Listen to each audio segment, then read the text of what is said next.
Independente de quaisquer discussões históricas, estaria o terceiro grau da maçonaria simbólica fundado na tríade: iniciação, rito e mistério?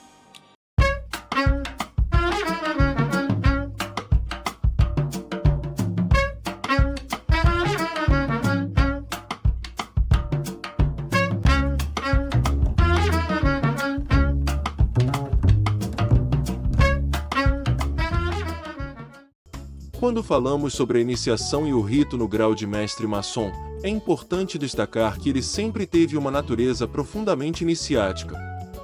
Embora tenha passado por diversas reinterpretações ao longo do século XIX, sua estrutura permanece como um rito, um ritmo fundamental que transforma a linearidade do tempo em uma manifestação espiral.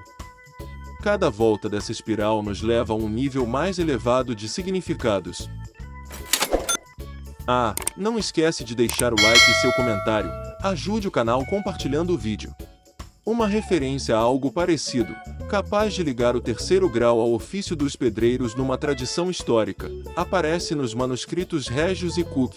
Nele podemos ler: "E durante a construção do templo na época de Salomão, disse na Bíblia, no terceiro livro dos Reis, capítulo 5, que Salomão tinha 80.000 maçons trabalhando. E o filho do rei de Tiro era o mestre de obras." A menção ao nome deste mestre de obras aparece uma segunda vez no manuscrito da Grand Lodge número 1. Na narrativa histórica desse manuscrito é mencionado: "E depois da morte do rei Davi, Salomão seu filho, completou o templo que seu pai havia começado. E ele mandou procurar pedreiros em várias regiões, e os reuniu, de modo que tinha 80.000 trabalhadores, que trabalhavam a pedra e eram chamados pedreiros, e ele escolheu 3.000 entre eles que foram designados para serem os mestres e comandantes de suas obras. Além disso, havia um rei de outro reino que se chamava Irã e que amava muito o rei Salomão e que lhe enviou madeira de construção para suas obras.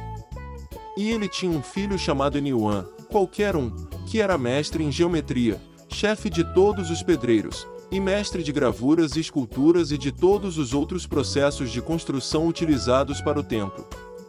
E isso está registrado na Bíblia, no terceiro capítulo do quarto livro de Reis. Um manuscrito Graham, datado de 24 de outubro de 1726, apresentado e estudado pela primeira vez pelo pesquisador britânico H. Pulley, é uma grata surpresa, já que este texto contribui agradavelmente para a busca de fontes do mito do grau de mestre. O documento se apresenta como um catecismo, sendo composto por perguntas e respostas. Estudiosos afirmam que o manuscrito Graham não parece ser apenas um texto isolado e atípico, mas que ele se insere incontestavelmente em uma corrente de instruções maçônicas reconhecidas e divulgadas na Inglaterra, neste período do século XVIII. Ao final do catecismo propriamente dito, surgem 3 narrativas míticas relativas ao grau de mestre, podendo a primeira ser narrada da seguinte forma, pela tradição e também por referência às escrituras: Sem, Cã e Jafé foram visitar o túmulo de seu pai Noé para tentar descobrir ali algo sobre ele e que os guiasse até o poderoso segredo detido por este famoso pregador. Estes 3 homens já tinham concordado que, se eles não descobrissem o verdadeiro segredo em si, a primeira coisa que descobrissem assumiria para eles o lugar do segredo. Eles não duvidavam, mas acreditavam muito firmemente que Deus poderia e iria revelar sua vontade, pela graça de sua fé, de sua oração e de sua submissão, de modo que aquilo que eles iriam descobrir se revelaria também útil para eles, como se eles tivessem recebido o segredo desde o início, de Deus em pessoa, direto da própria fonte. Eles chegaram ao túmulo e nada encontraram, exceto o cadáver quase totalmente decomposto. Eles seguraram um dedo que se soltou, e assim de junta em junta, até o pulso e o cotovelo. Então, eles levantaram o cadáver e o apoiaram contra si, pé contra pé, joelho contra joelho, peito contra peito, rosto contra rosto e mão nas costas, e exclamaram: "Ajuda-nos, ó Pai!" Como se tivessem dito: "Ó Pai no céu, nos ajude agora, porque nosso pai terreno não o pode fazer." Eles descansaram, a seguir, o cadáver, não sabendo o que fazer. Um deles disse: "Existe a medula nesses ossos, marrow in this bone." O segundo disse: "Mas é um osso seco." E o terceiro disse: "Ele fede." Eles concordaram então em dar a isso um nome que ainda é conhecido da maçonaria de nossos dias. A segunda narrativa é exposta sem conexão aparente com a anterior e pode ser entendida desse jeito. Durante o reinado do rei Alboin nasceu Bezalel, que foi chamado assim por Deus antes mesmo de ser concebido. E este santo sabia por inspiração que os títulos secretos e os atributos essenciais de Deus eram protetores, e ele construiu com base neles, para que nenhum espírito mau e destrutivo se atrevesse a derrubar a obra de suas mãos. Também suas obras se tornaram tão famosas, que os dois irmãos mais novos do rei Alboin, já nomeado, quiseram ser instruídos por ele sobre sua nobre maneira de construir. Ele aceitou com a condição de que eles não revelassem, sem que qualquer que estivesse com eles pudesse compor uma tripla voz. Então eles juraram e ele lhes ensinou as partes teóricas e práticas da construção, e eles trabalharam. Assim, Bezalel, sentindo-se aproximar a morte, desejou ser enterrado no vale de Josafá, e um epitáfio foi gravado segundo seus méritos. Isto foi realizado por estes dois príncipes, e foi registrado da seguinte forma: aqui reside a flor da arte construtiva, superior a muitos outros, companheiro de um rei, e irmão de dois príncipes. Aqui jaz o coração que soube guardar todos os segredos, a língua que nunca os revelou. E a terceira e última narrativa está assim lançada: aqui está tudo que se relaciona com o reinado do rei Salomão, filho de Davi, que começou a construir a casa do Senhor. Lemos no primeiro livro dos Reis, capítulo 7, versículo 13, que Salomão mandou buscar Irã em Tiro. Este era o filho de uma viúva da tribo de Naftali, e seu pai era um tiriano que trabalhava em bronze. Irã era cheio de sabedoria e habilidade para executar todos os tipos de obras em bronze. Ele foi até o rei Salomão e dedicou a ele toda a sua obra. Assim, segundo esta passagem da Escritura, devemos reconhecer que esse filho de uma viúva, chamado Irã, tinha recebido uma inspiração divina, assim como o sábio rei Salomão ou ainda o santo Bezalel.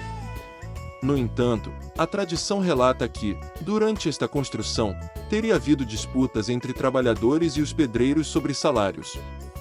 E para apaziguar todo mundo e chegar a um acordo, o rei sábio teria dito que cada um de vocês seja satisfeito, porque todos vocês vão ser pagos da mesma forma. Mas ele deu aos pedreiros um sinal que os trabalhadores não tinham conhecimento.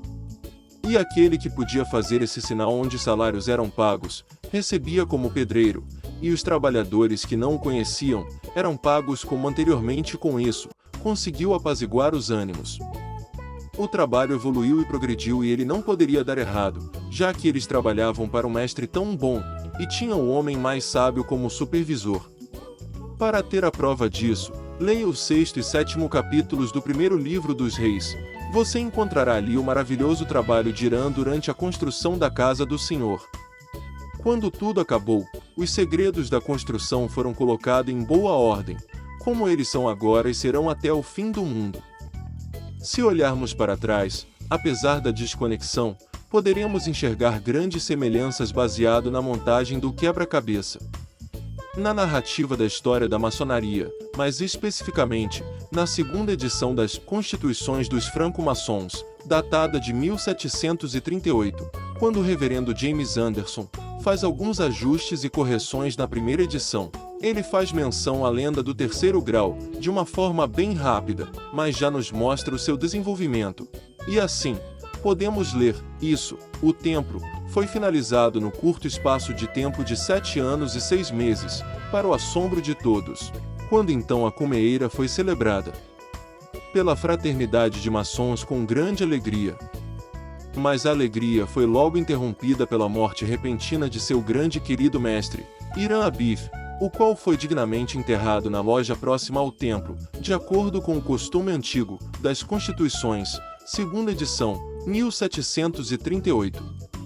É certo que Samuel Pritchard, em seu texto Maçonaria Dissecada, de 1730, foi quem trouxe luz à lenda do terceiro grau, propondo a primeira versão conhecida e coerente da lenda, que, a partir daí, constituiu o cerne deste grau. E mostrou como era evidente a natureza amalgamada da personagem Irã Abif. No mito, Irã é um mestre artífice que é morto por 3 companheiros desejosos de adquirir a palavra do grau de mestre, chave do conhecimento e do trabalho dessa categoria. Frustrando o intento, Irã leva para o túmulo a palavra sagrada, que se perde para sempre. Salomão, por ter Irã desaparecido, envia um grupo de companheiros à procura de seu mestre. Suspeitando do que poderia ter acontecido, o rei decidiu que, se Irã fosse encontrado morto, os sinais e palavras utilizados no momento em que fosse encontrado seriam, a partir daquele momento, os segredos substitutos de um mestre maçom, substituindo assim a antiga palavra sagrada e os sinais. Irã morre como o mestre construtor e renasce como um exemplo a ser seguido. E é isso por hoje. Se gostou, não esquece de deixar o like e compartilhar o vídeo.